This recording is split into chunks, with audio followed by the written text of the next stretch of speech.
এটা একটা টেইলার্সের দোকান, এখানেও হামলা হয়েছে আমরা এলাকাবাসীর তথ্য মতে জানতে পেরেছি। হ্যাঁ, এটাও ভাঙা হয়েছে আমরা যতটুকু জানি এলাকাবাসীর তথ্য মতে। এভাবে তাণ্ডব চালিয়েছে চট্টগ্রাম বিশ্ববিদ্যালয়ের একজন শিক্ষার্থী।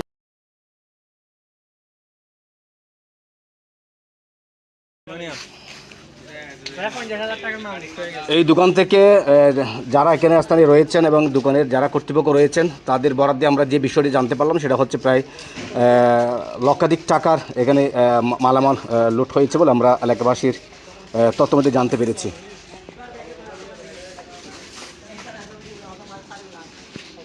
হ্যাঁ, এটা হচ্ছে ঐতিহ্যবাহী একটি নবজি ক্লাব। এই ক্লাবটাও কিন্তু হামলার থেকে রক্ষা পায়নি আমরা যতটুকু দেখতেছি। আপনাদেরকে ভিডিওতে আমরা দেখানোর চেষ্টা করছি, তবে এখানে স্থানীয় যারা প্রত্যক্ষদর্শী রয়েছে তাদের কাছ থেকে আমরা একটু শুনবো।